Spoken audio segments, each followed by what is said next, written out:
buenos días, mis hermanos. Es un placer, como siempre, estar aquí frente a ustedes. Cada día es importante acercarnos a la palabra de Dios, pero más importante aún es entender lo que Él nos quiere decir a través de su palabra.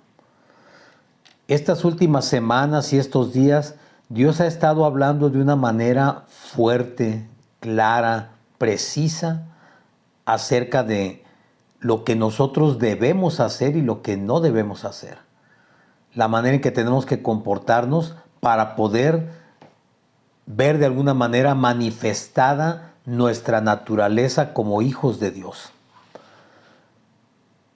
En el primer libro de Samuel podemos encontrar a un pueblo de Israel que estaba totalmente equivocado, que habían introducido dioses falsos, que incluso en sus casas tenían imágenes de esos dioses, y un sacerdocio que estaba también igualmente debilitado.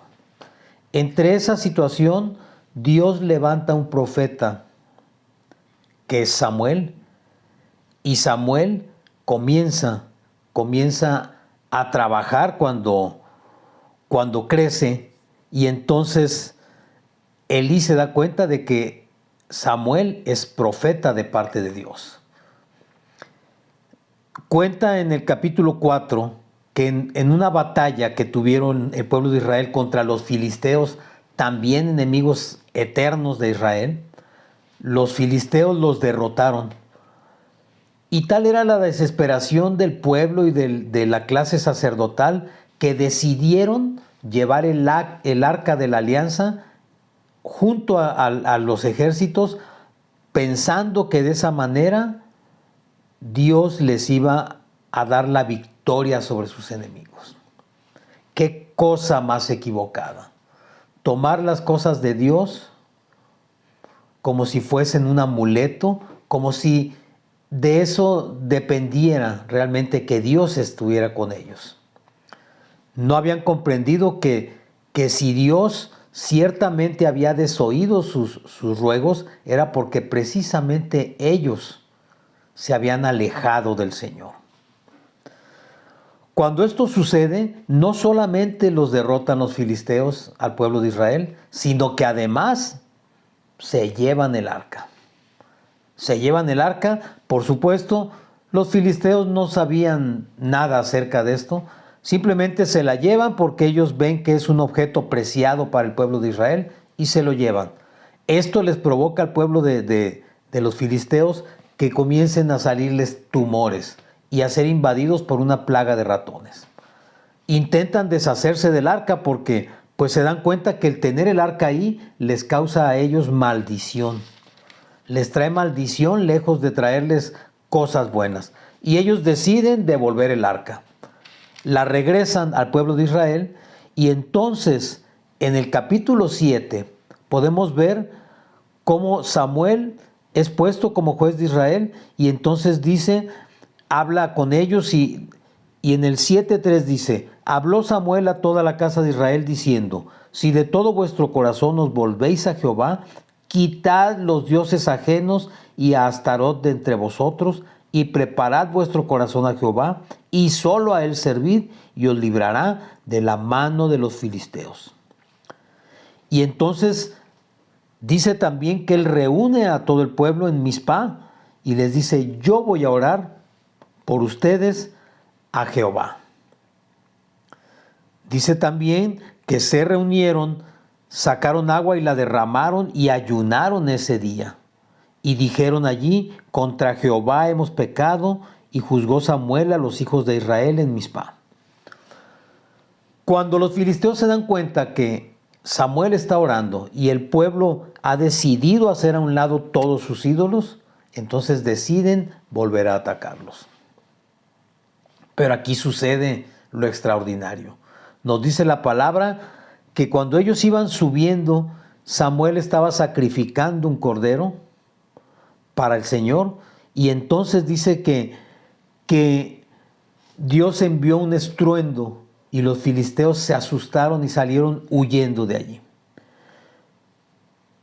En el versículo 12 nos dice que Samuel toma una piedra y la puso entre Mizpá y Sen y le puso por nombre Ebenezer, diciendo, hasta aquí nos ayudó Jehová. Esta piedra Ebenezer, mucha gente se confunde y piensan que el significado de Ebenezer es este, hasta aquí nos ayudó Jehová. Sin embargo, el significado de la piedra Ebenezer es piedra de ayuda. Lo que estaba indicando Samuel y de lo que quería hacer consciente al pueblo es de que hasta ese momento, en esa situación, hasta ese punto donde ellos estaban, todo el tiempo Dios les había ayudado, aunque ellos no se dieran cuenta.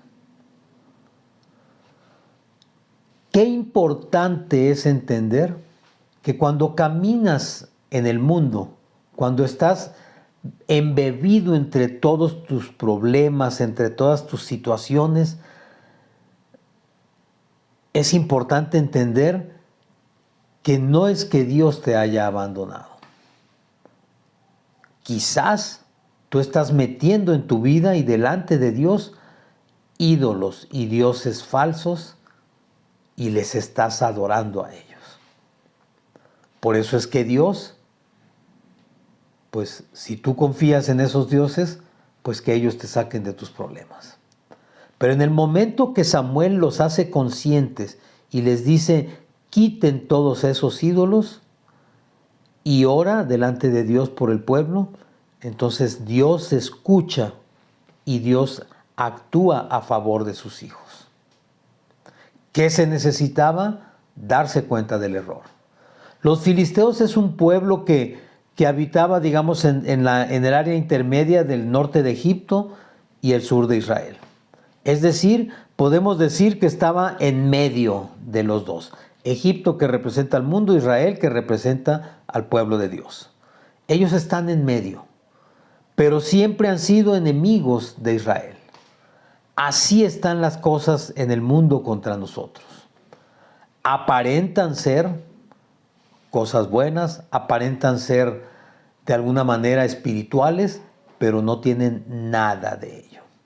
Y constantemente estamos recibiendo ataques de ese tipo.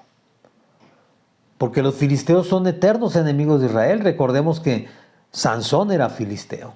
Recordemos que los filisteos fueron los que estuvieron no Sansón, Goliat era filisteo. Y después estuvieron contra Sansón. Siempre han sido enemigos del pueblo de Israel. Siempre, todo el tiempo. Así son las cosas que nosotros hemos venido conociendo en el mundo. Siempre van a estar contra nosotros. Cuando tú decides seguir al Señor, siempre va a existir la oposición. Siempre esos filisteos actuales o esos filisteos modernos van a estar tratando de convencerte de que lo que tú estás queriendo hacer no te va a convenir, que es mejor estar con ellos, que es mejor seguir como estás y no hacer un cambio en tu vida. Pero cuando tú decides hacer ese cambio, cuando tú oras al Señor y cuando le pides que en verdad te lleve en el hueco de su mano, Dios actúa. Dios no va a permitir que las cosas del mundo te afecten o te perjudiquen. Dios no va a permitir que esos filisteos te ataquen y te venzan. Porque Dios, su palabra, no es un amuleto. ¿Cuántas personas has conocido, si es que no lo has hecho tú mismo o no lo hiciste en algún momento, que piensan que por poner la Biblia abierta frente a su puerta, eso los va a proteger del mal? Es decir, han convertido las cosas de Dios en un amuleto. Nosotros no podemos seguir caminando en esa dirección. Tenemos que entender que las cosas de Dios son espirituales, que nada funciona como amuleto, nada es mágico. Dios actúa cuando tú en verdad crees en su poder, pero sobre todo nos ha dado un arma poderosísima. El arma más poderosa que tenemos como cristianos es la oración. Yo te voy a pedir en este momento que en tus palabras, en lo que Dios pone en tu corazón, hoy ores por las cosas que están afectando o estorbando tu vida. Que oremos, dice la palabra, unos por otros. Que intercedamos unos por otros. Nosotros vamos a estar orando por ti, para interceder delante de Dios por ti, pero hoy te vamos a pedir también que tú desde tu casa ores por nosotros.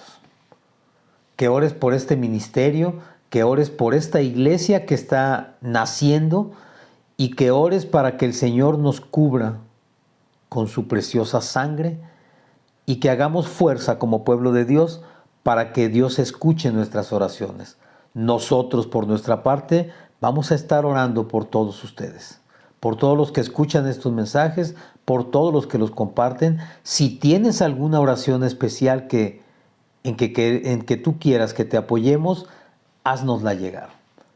Envíanos un correo, entra a nuestra página y desde allí puedes enviarlo también y nosotros lo vamos a atender en verdad. Nosotros nos comprometemos a orar por ti. Si tú te comprometes también a orar por ti mismo, por tu familia y por nosotros, y por tus amigos y por las personas que amas. Vamos a hacer fuerza con la oración, porque la oración del justo puede mucho, dice la palabra. Cuando tú y yo oramos, estamos moviendo la mano de Dios para que su misericordia, su amor, su paz y su bendición sea derramada sobre todos nosotros. Dios no desecha un corazón contrito y humillado. Cuando tú te acercas a Él en esa actitud, Dios siempre te escucha. Dios siempre responde. Dios siempre está al pendiente de lo que tu corazón le quiere decir a Él. Pero necesitas hacerlo de todo tu corazón. Que en verdad lo que tú le pidas al Señor sea conforme a su voluntad, pero sobre todo que le permitas a Él ser Dios, ser Señor en tu vida, para que pueda actuar como Él sabe actuar. Porque Dios solo quiere cosas buenas para nosotros. Cuando tú estás lleno de cosas malas y negativas, créeme que esas cosas no te las envía Dios. Esas cosas nosotros las atraemos con nuestras propias actitudes, con nuestra desobediencia, con nuestra indiferencia, con nuestra manera particular de hacer las cosas. Pero cuando tú comienzas a hacer las cosas conforme a la voluntad de Dios, en verdad, la mano de Dios se va a ver presente en tu vida. Te invito a orar. Señor, te damos gracias por este día, Señor. Gracias por este mensaje y gracias sobre todo, Señor, porque tú abres nuestros ojos para que nosotros podamos voltear a verte a ti, Señor. Toca nuestros corazones, quita ese corazón duro de piedra que hay en nuestro pecho y pon un corazón de carne, Señor. Un corazón que se humille ante ti y te adore, Señor. Que te dé el lugar que tú mereces, el lugar de Dios, el lugar de Señor sobre todos y cada uno de nosotros. Ponemos en tus manos, Señor, cada una de las familias aquí representadas y ponemos en tus manos también, Señor, todo lo que tú nos das para poder compartir con los demás. Gracias por todo, Señor, en el nombre de Cristo Jesús. Amén y amén. Mi hermano, como siempre, yo te veo en la próxima. Bendiciones.